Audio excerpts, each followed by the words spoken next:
بسم اللہ الرحمن الرحیم۔ ہمارے حضور صلی اللہ علیہ وسلم پر جادو کا اثر، آج اس کے بارے میں ہم آپ کو اس ویڈیو میں تفصیل سے بتائیں گے۔ تو دوستو ویڈیو میں لاسٹ تک بنے رہیں اور ایک پیارا سا کمنٹ ضرور کر دیں۔ مدینہ میں ایک جادوگر تھا جس کا نام لبید تھا۔ ایک بار مدینہ کے بہت سے یہودی اس جادوگر کے پاس آئے اور کہنے لگے کہ اے لبید، تم تو دیکھ ہی رہے ہو کہ یہ محمد کیسے اپنے دین کو پھیلاتے جا رہے ہیں۔ ہم لوگوں نے بہت کوشش کی محمد پر جادو کر کے انہیں ان کے کام سے روکیں، لیکن ہم اس میں کامیاب نہ ہو سکے۔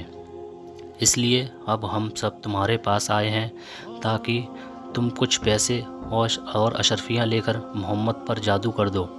یہ سن کر اس جادوگر نے کہا کہ ٹھیک ہے، میں اس کام کے لیے تیار ہوں۔ اس زمانے میں ایک یہودی لڑکا ہمارے حضور صلی اللہ علیہ وسلم کی خدمت کیا کرتا تھا۔ ان یہودیوں نے اس لڑکے کو بہلا پھسلا کر حضور صلی اللہ علیہ وسلم کے کچھ بال اور کنگھی کا ایک ٹکڑا اپنے پاس منگوا لیا، اور پھر ان دونوں چیزوں کے ذریعے ہمارے حضور صلی اللہ علیہ وسلم پر جادو کروا دیا۔ کہتے ہیں کہ ہمارے حضور صلی اللہ علیہ وسلم پر وہ جادو لبید جادوگر کی لڑکیوں نے کیا تھا۔ انہوں نے ایک دھاگے میں 11 گانٹھیں لگا کر ان پر جادو کیا اور پھر انہیں کھجور کی ایک لکڑی میں رکھ کر دور جنگل کے ایک کنویں میں ڈال دیا۔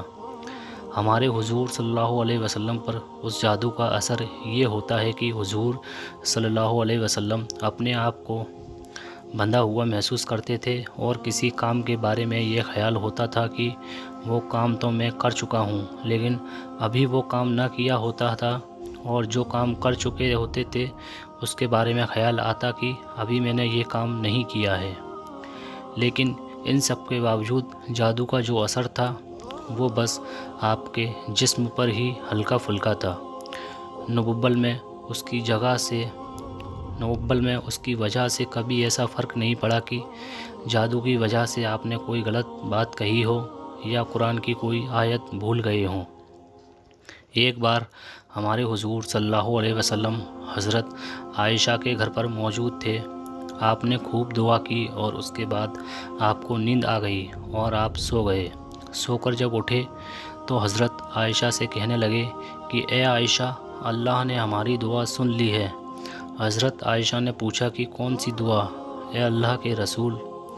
حضور صلی اللہ علیہ وسلم نے فرمایا کہ ابھی خواب میں میرے پاس 2 فرشتے آئے تھے۔ ان میں سے ایک نے دوسرے سے کہا کہ یہ محمد کو کیا ہوا ہے؟ تو دوسرے نے جواب دیا کہ ان پر جادو کیا گیا ہے۔ پہلے فرشتے نے پوچھا کہ کس نے جادو کیا ہے؟ تو دوسرے فرشتے نے جواب دیا کہ مدینہ کے ایک جادوگر نے ان پر جادو کیا ہے۔ پہلے فرشتے نے پوچھا کہ کس چیز پر جادو کیا ہے؟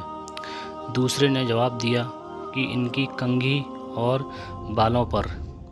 پہلے والے نے پوچھا کہ وہ کہاں ہیں؟ تو دوسرے فرشتے نے جواب دیا کہ وہ کنگھی اور بال جنگل کے ایک کنویں کے اندر پتھر کے نیچے رکھے ہیں۔ پہلے فرشتے نے پوچھا کہ اب انہیں کیا کرنا چاہیے؟ تو دوسرے نے جواب دیا کہ اس کنویں کا پانی نکال کر اس پتھر کے نیچے سے وہ بال اور کنگھی کا ٹکڑا نکالا جائے تو ان پر سے جادو کا اثر ختم ہو جائے گا۔ پھر حضور صلی اللہ علیہ وسلم نے کچھ صحابہ اکرام کو جنگل کے اس کنویں کی طرف بھیجا کہ جس کے بارے میں ہمارے حضور کو خواب میں بتایا گیا تھا کہ اس کنویں میں آپ کے بال اور کنگھی پر جادو کر کے ڈالا گیا ہے۔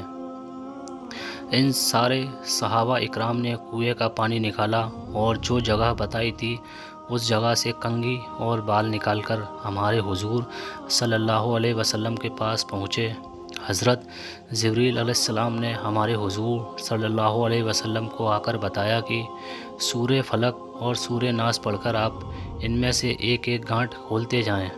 پھر حضور صلی اللہ علیہ وسلم نے سورہ فلق اور سورہ ناس پڑھ کر ایک ایک گانٹھ کو کھولا، یہاں تک کہ وہ 11 گانٹھیں کھل گئیں، اور پھر آپ نے ایسا محسوس کیا کہ جیسے میرے اوپر سے کوئی بوجھ اتر گیا ہو۔ ان سب کے بعد لبید جادوگر کو بلایا گیا اور اس سے پوچھا گیا تو اس نے اپنے جرم کا اقرار کیا کہ ہاں، میں نے ہی آپ پر جادو کیا تھا۔ ہمارے حضور صلی اللہ علیہ وسلم نے اسے معاف کر دیا اور کوئی سزا نہ دی۔ ہمارے حضور صلی اللہ علیہ وسلم پر جادو کا اثر اللہ کے حکم سے ہوا تھا، کیونکہ ہمارے حضور صلی اللہ علیہ وسلم بھی ایک انسان تھے، لیکن اس کی وجہ سے ہمارے حضور صلی اللہ علیہ وسلم کی نبوت پر کوئی اثر نہ پڑا۔ تو دوستو، آپ کو یہ واقعہ کیسا لگا ہمارے حضور صلی اللہ علیہ وسلم پر جادو کا؟ مجھے کمنٹ کر کے ضرور بتائیں، اور اس ویڈیو کو زیادہ سے زیادہ لائک اور شیئر کریں، اور میرے چینل کو سبسکرائب کرنا بالکل بھی نہ بھولیں۔ پھر ملتے ہیں اگلی ویڈیو میں۔ اللہ